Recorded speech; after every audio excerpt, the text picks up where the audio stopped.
దేవుని బిడ్డలైనటువంటి మీ అందరికీ నా వందనాలు. దేవుని వాక్యాన్ని తెలుసుకొని ఆ మాదిరిగా జీవించే కృప మనందరికీ దేవుడు దయచేసినట్టుగా ఒక్కసారి స్తోత్రాలు చెబుదామా? ఇంకొకసారి గట్టిగా చెబుదామా?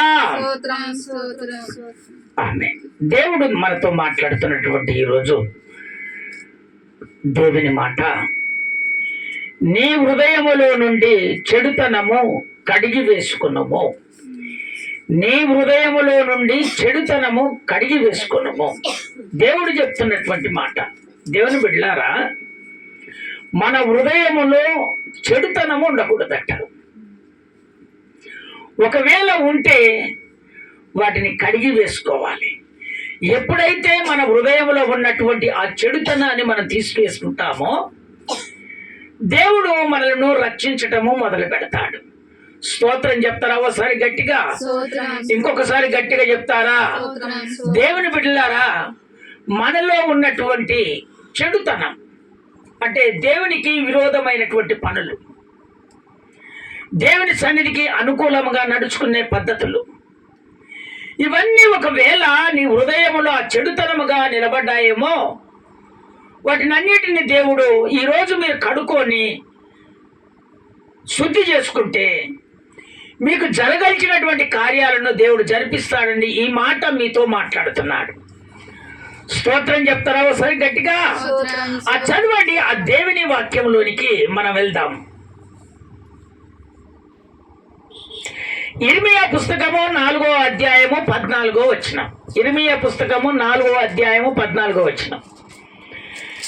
ఇర్మియా పుస్తకము 4వ అధ్యాయము 14వ వచనం. యెరూషలేమా, యెరూషలేమా, నీవు రక్షింపబడినట్లు, నీవు రక్షించబడినట్టు నీ హృదయములో నుండి చెడుతనము కడిగి వేసుకొనుము. ఎన్నాళ్ళ వరకు నీ దుష్టాభిప్రాయములు నీకు కలిగి ఉండును. ఎన్నాళ్ళు నీకు ఈ దుష్టాభిప్రాయము కలిగి ఉండును. అందుకనే నా ప్రభు అక్కడ చక్కగా మాట్లాడుతున్నాడు. నీ హృదయములో నుండి చెడుతనము కడిగి వేసుకున్నాము, నేను నిన్ను రక్షిస్తాను. అయితే దుష్టాభిప్రాయములు నీలో ఉన్నటువంటి అన్ని తీసివేసుకో. చెడ్డ ఆలోచనలు మన హృదయంలో నుండి వాటిని తీసివేసుకోవాలి.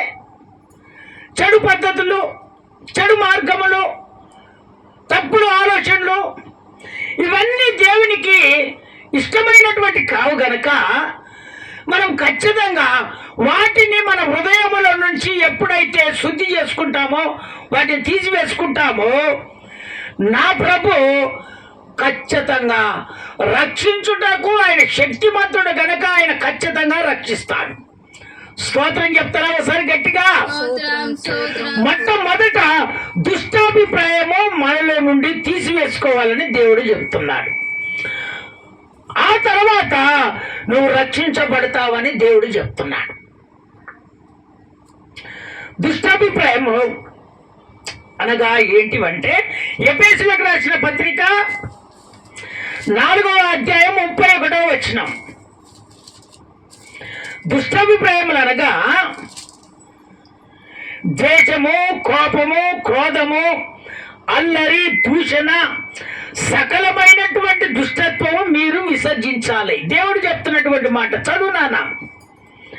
ఎఫెసీయులకు రాసిన పత్రిక 4వ అధ్యాయము 31వ వచనం. సమస్తమైన ద్వేషము, కోపము, క్రోధము, అల్లరి దూషణ, సకలమైనటువంటి దుష్టత్వము విసర్జించుడి. మీరు ఇవి తీసివేయాలి. ఎందుకంటే దుష్టాభిప్రాయము కలిగి ఉన్నటువంటి వారికి ఇవి ఉంటే ఒకవేళ నువ్వు తీసివేసుకోవాలి. ద్వేషం అంటే పగ, ఒకరిని చూసి ఒకరికి పడదు. ఒకరు ఒక పని చేస్తుంటే చూసి సహించరు, వాళ్ళని ద్వేషిస్తూ ఉంటారు. కొత్త దేవుని సన్నిధిలో కన్నీరు కాచి ప్రార్థనిస్తూ ద్వేషిస్తూ ఉంటారు. కొంతమంది దేవుడు ఒక గొప్ప కార్యం చేస్తే ఆమెకే చేశాడా అని ద్వేషిస్తారు. ఇవన్నీ తన హృదయంలో ఉన్నటువంటి అన్ని నా దేవుడు ఏమంటున్నాడంటే కడిగి వేసుకోండి, మీరు శుద్ధి చేసుకోండి. ఈ ద్వేషము, కోపము, క్రోధము, ఇవన్నీ అల్లర, దూషణ ఇవన్నీ మీలో ఉంటే నా కార్యం జరగదు. కనుక మీలో ఒకవేళ ఇలాంటివి ఉంటే, ద్వేషము, కోపము, క్రోధము, అల్లరి, దూషణ, సకలమైనటువంటి దుష్టత్వం ఉంటే ఈరోజు మీరు కడిగి వేసుకుంటే ఖచ్చితంగా నా ప్రభు నీకు ఏది కావాలని ఆశపడుతున్నావో అది ఖచ్చితంగా సమాధ్యత కలిగినటువంటి దేవుడు ఖచ్చితంగా చేశాడని నువ్వు విశ్వసిస్తూ ఖచ్చితంగా దేవుడు నిన్ను రక్షించి నీకు కావలసినటువంటి పదార్థాలు ఏవి కావాలని నువ్వు ఆశపడుతున్నావో నా ప్రభు ఖచ్చితంగా నిన్ను వర్ధిల్లింపజేస్తాడు. స్తోత్రం చెప్తారా ఒకసారి గట్టిగా? ఇంకొకసారి గట్టిగా చెప్తారా? అందుకనే దేవుని బిడ్డలారా, వీటిని దుష్టాభిప్రాయములు తీసివేస్తే, దుష్టాభిప్రాయములు అనగా అవి ఎప్పుడైతే మనలో ఉంటాయో ద్వేషం, కోపం వచ్చేస్తుంది. వీటినన్నిటిని మనం తీసివేసుకుంటే నా దేవుడు ఖచ్చితంగా నిన్ను రక్షిస్తాడు. ఖచ్చితంగా కొలసీకి రాసిన పత్రిక, ఇంకొక మాట, కొలసీకి రాసిన పత్రిక 3వ అధ్యాయము 8వ వచనం.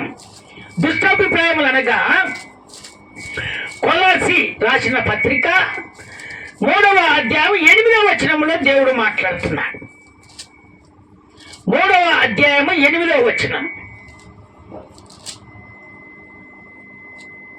ఇప్పుడైతే మీరు కోపము, ఇప్పుడైతే మీరు కోపము, అగ్రహము, దుష్టత్వము,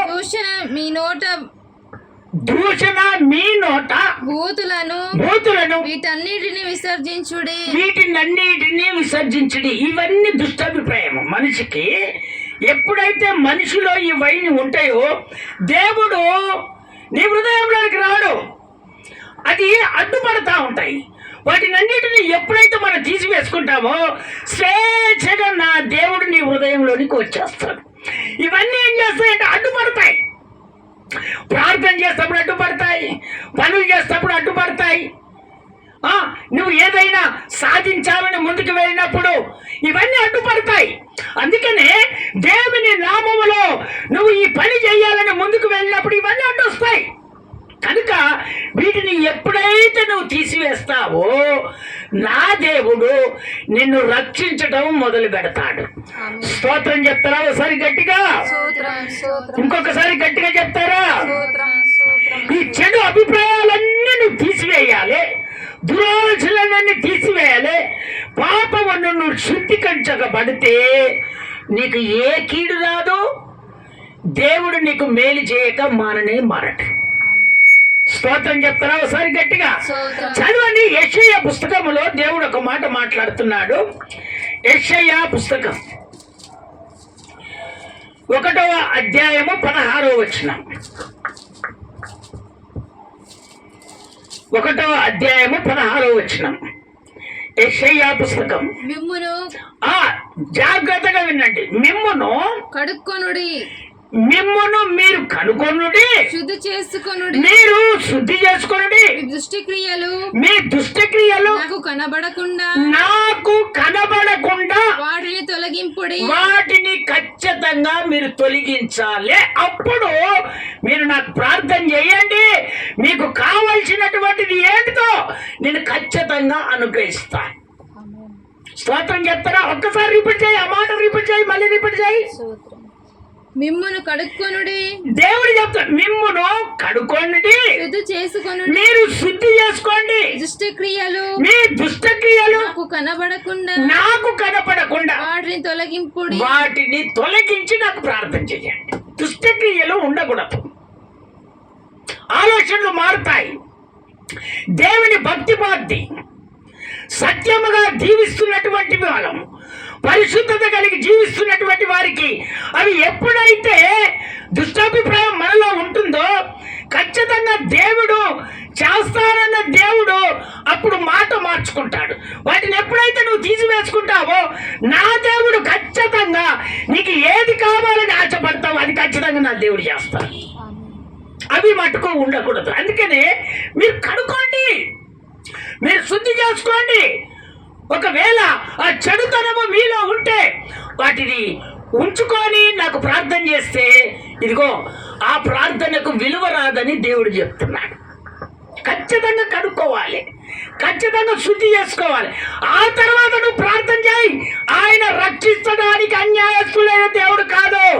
ఆయన ఖచ్చితంగా నిన్ను రక్షించడానికి ఆయన శక్తిమంతుడై ఉన్నాడు కనుక నీవు పరిశుద్ధత కలిగి నీలో ఉన్నాయి లోపాలన్నీ కడిగి వేసుకొని దుష్టాభిప్రాయమంతా నువ్వు కడిగి వేసుకొని దేవుని ఎదుట ముఖాలు ఉండి నువ్వు ప్రార్థన చేసినప్పుడు ఖచ్చితంగా నిన్ను నా దేవుడు ఖచ్చితంగా రక్షిస్తాడు. స్తోత్రం చెప్తారా ఒకసారి గట్టిగా? ఎన్ని ఒడుదొడుగులు వచ్చినా ఎన్ని ఆటంకాలు వచ్చినా ఇక నువ్వు ఖాతము అన్నా గాని నా దేవుడు ఖచ్చితంగా నిన్ను రక్షిస్తాడు. అన్నవాన పడిపోయేటట్టుగా నా దేవుడు చేస్తాడు. చూడండి, ఒక పాపాత్మురాలైనటువంటి స్త్రీ, చదవండి ఆ మాట, చదవండి ఒక మాట, దేవుడు ఆమెతో మాట్లాడుతున్నటువంటి మాట. లూకాసు వార్త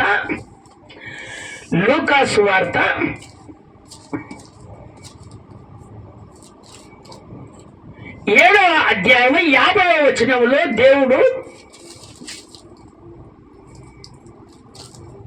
అమ్మా నీ విశ్వాసము నిన్ను రక్షించును అని అంటున్నాడు దేవుడు.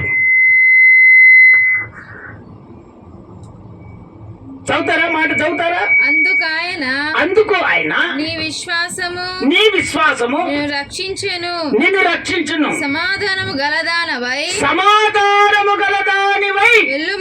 వెళ్ళుమని ఆ స్త్రీతో చెప్పాడు. ఈమె ఎవరంటే పాపాత్మురాలైనటువంటి స్త్రీ. దేవుని వాక్యాన్ని బోధిస్తున్నప్పుడు ఆ వాక్యాన్ని నమ్మి ఆ వాక్యాన్ని విశ్వసించి దేవుడు ఇదిగో ఈ పాపములో నుండి నన్ను రక్షిస్తాడని ఆశపడింది. ఎప్పుడైతే నా పాపము నుంచి నేను విడిపించబడతానో నాకు ఏదైనా నా దేవుడు చేస్తాడని ఆశ కలిగి ఆ వాక్యం విని ఆ వాక్యము ఎప్పుడైతే శుద్ధి చేసుకుందో, లోపటలో ఉన్నటువంటి చెడుతనమంతా కడిగి వేసుకుందో, నా దేవుడు ఆమెను అంటున్నాడు, అమ్మా నీ విశ్వాసము గొప్పది,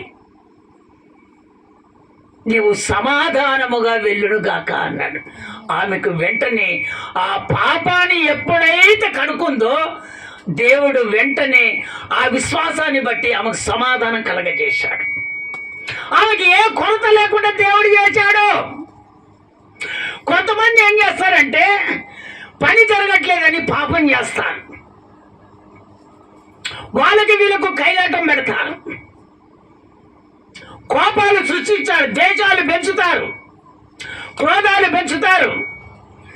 అయితే నా ప్రభు చెప్తున్నాడు, వాటినన్నిటిని మీరు కడిగి వేసుకొని మీరు ఆ దుష్టభిప్రాయాన్ని తీసివేసి నిలువు మొక్కాల మీద ఉండి నువ్వు దేవునికి ప్రార్థన చేయి, ఉపవాసం ఉండి ఆ ఉపవాసం ద్వారా ఘనమైనటువంటి మేలు నువ్వు చూదువుగాక.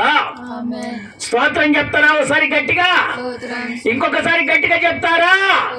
ఆ పాపాత్మురాలైనటువంటి స్త్రీ ఎప్పుడైతే యేసయ్య దగ్గరికి వచ్చి ఆ పాపాన్ని ఒప్పుకుందో వెంటనే, అమ్మా నీ విశ్వాసము నేను చూశాను గనక నువ్వు సమాధానం కలిగిన దానివై వెళ్ళు అన్నాడు. అందుకనే దేవుని బిడ్డలారా, దేవుని మీద విశ్వాసం పెడితే మనకు జరగని కార్యము దేవుడు ఖచ్చితంగా జరిపిస్తాడు. స్తోత్రం చెప్తారా ఒకసారి గట్టిగా? ఇంకొకసారి గట్టిగా చెప్తారా?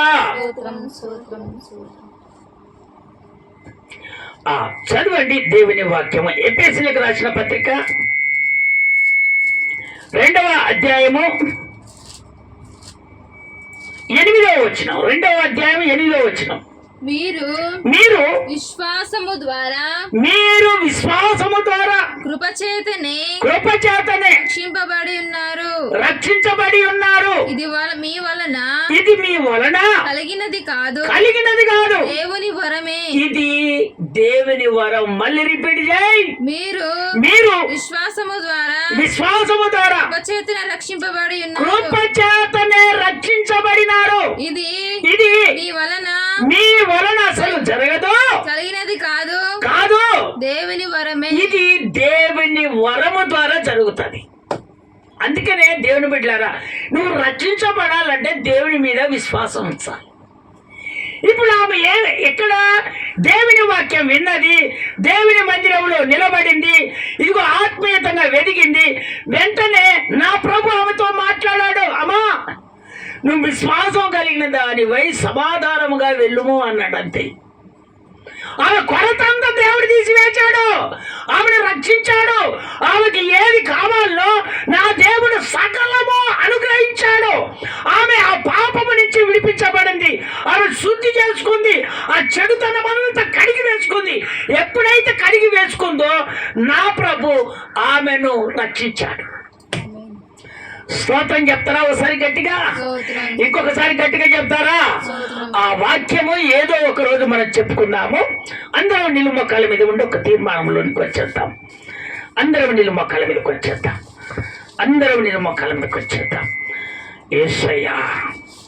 యేసయ్యా, నీ హృదయములో నుండి చెడుతనము కడిగి వేసుకోనావన్నా నాయన. చెడ్డ